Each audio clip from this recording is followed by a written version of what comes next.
আল্লাহর নবীকে বলছেন, মা খাদিজা ইয়া রাসূলুল্লাহ, আপনি কবরে নেমে আপনার এই দুটো হাত দিয়ে কাফনের বাঁধন খুলে দেবেন।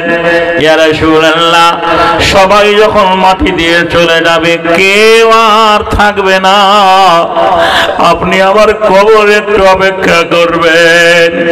বলা হয়েছে আল্লাহর নবী যেদিন মা খাদিজাকে হারিয়ে দিলেন, সেই বছরটাকে দুঃখের বছর বলা হয়েছে।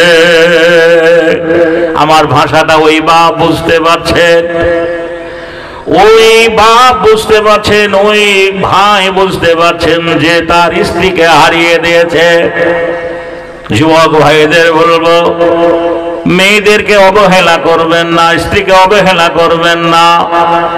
মা খালারা আমার, বোনেরা আমার, মা আয়েশার ইতিহাস আপনারা শুনেছেন। আল্লাহর নবীর, সুবহানাল্লাহ, মা আয়েশা আল্লাহর নবীকে কত ভালোবাসা দিয়েছেন, কত ভালোবাসতেন।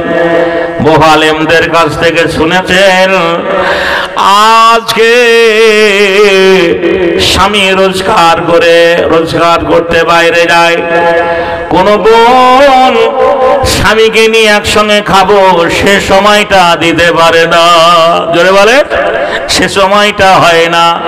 স্বামী ঘরে এলো, বেবি দেখে, সিরিয়াল দেখে, টিভির মোবাইল চালায়। বলে তুমি খেয়েছো? বলে তোমার দেরি দেখে আমি খেয়ে নিয়েছি। কিন্তু মা আয়েশা বলছেন, আল্লাহ রাসূল আসতেন, আমি দস্তরখানা বিছিয়ে দিতাম, খাবার খুলে একসঙ্গে বসে খেতাম, হাড্ডিগুলো আল্লাহ রাসূল চিবিয়ে চিবিয়ে রাখতেন। আমি আয়েশা হাড্ডিগুলো চিবিয়ে চিবিয়ে রাখতাম। আমার রাসূল যে জায়গায় আমি মুখ লাগিয়েছি, যে জায়গায় মুখ লাগিয়ে আমার মুখের লালা লেগে থাকতো, আমার রাসূল আমাকে এত আদর করতেন, এত ভালোবাসা দিতেন। আল্লাহ নবী সেই হাড্ডিটা কুড়িয়ে হাতে তুলে মুখে ভরে চুষে চুষে খেতেন। আচ্ছা, ছাতার বাঁধিতে ওই রকম একটা যুবক পাওয়া যাবে? আছে ওই রকম যুবক? যদি এক গ্লাস পানি দুজনে খাই, যে বন্ধুরে আমার, ভাইয়েরা আমার, মা আয়েশা বলছেন, আমি এক গ্লাস পানি অর্ধেক খেতাম, আমি গ্লাসে যে জায়গায় মুখ লাগাতাম, আমার নবী সেই জায়গায় ফলো করে থাকতেন। আমি যেখানে মুখ লাগিয়ে পান করেছি, আমার রাসূল সেই জায়গায় মুখ লাগিয়ে পান করতেন। জোরে বলুন সুবহানাল্লাহ। কেন আজকে দাম্পত্য জীবন দূরদূরি হয়ে গেল? বন্ধুরে আমার, ভাইরা আমার, কেন আজকে দেশে এত পরক্রিয়া হয়? যে স্বামী অবর্তমানে মেয়ে ধরা পড়ে, স্বামী ও স্ত্রী রেখে আর একটা মেয়ের সঙ্গে ভালোবাসা করে, সেই সম্পর্ক আমাদের কেন নেই? এটাই আপনাদের সামনে একটু আলোচনা করব। তবে মারে, আল্লাহর নবী দ্বীন প্রচার করতে গিয়ে কাফেরদের হাতে বারবার মার খেয়েছেন। বদরের যুদ্ধে, ওহদের যুদ্ধে, তাবুকের যুদ্ধে, খন্দকের যুদ্ধে লড়াই করতে হয়েছে। রক্তের বিনিময়ে ইসলাম আজও বেঁচে রয়েছে।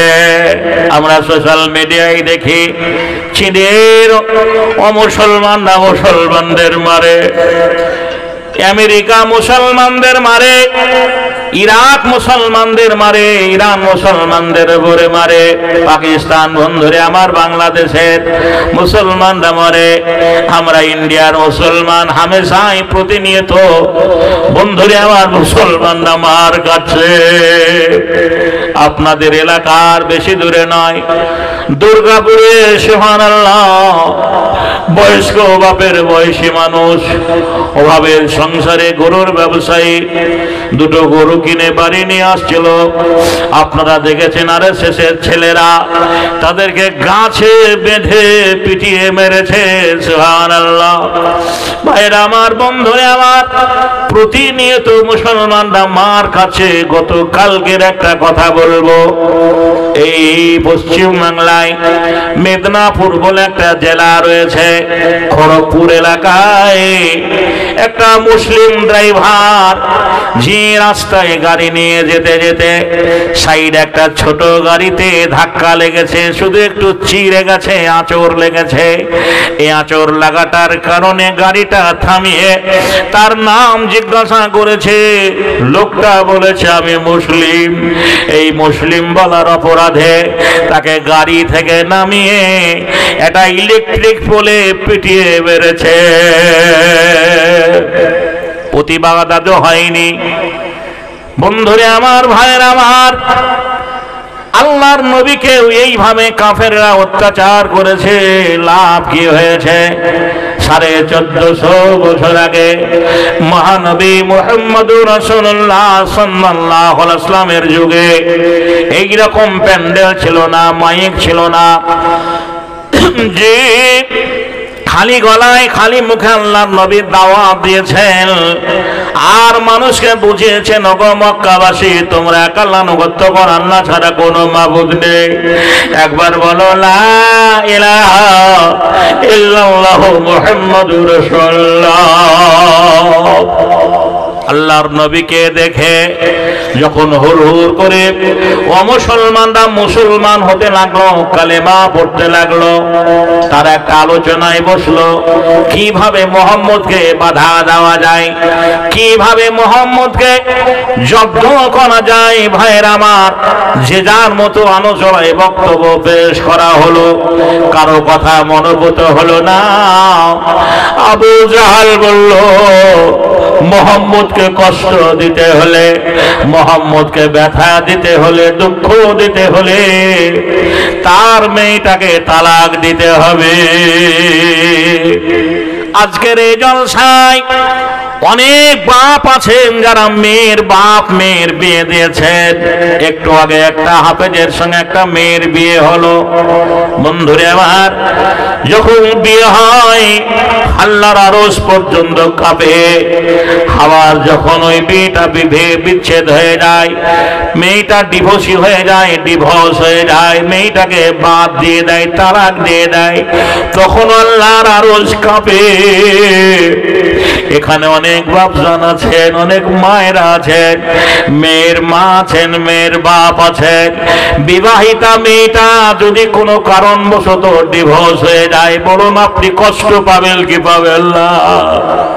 আবার ভাষাটা ওই বাপ বুঝতে পারছে যাদের বাড়িতে তালাকপ্রাপ্ত মেয়ে আছে।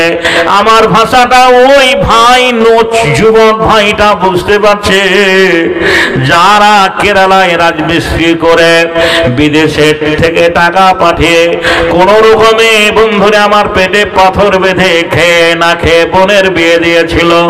বোনটা দুটো ছেলের মা, প্রতিনিয়ত মদ খেয়ে মারে, প্রতিনিয়ত বন্ধুরে আমার অঘটন ঘটায়, প্রতিনিয়ত মারধর করে তাড়িয়ে দেয়। সেই ভাই আমার ভাষাটা বুঝতে পারছেন। আল্লাহর নবীর মেয়ে 4টা মেয়ে ছিল।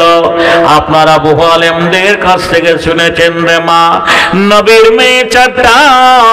বড় প্রথম মেয়েটার নাম রোকাইয়া, রোকাইয়ার পরে হচ্ছে জৈনব, জৈনবের পরে উম্মে কুলসুম, আর উম্মে কুলসুমের পরে ফতেমা। ফতেমার বিয়ে হয়েছিল হযরতে আলীর সঙ্গে, আর রোকাইয়ার বিয়ে হয়েছিল আবু লাহাবের একটা ছেলের সঙ্গে। আবু লাহাব বলল, বেটারে, মোহাম্মদ আমাদের সমাজ থেকে আলাদা হয়ে গেছে, আমাদের ধর্ম থেকে চলে গেছে, আর আমাদের দেশের জনগণ যুবকেরা তার ধর্মে আগ্রহী হচ্ছে, মুসলমান হয়ে যাচ্ছে। এটা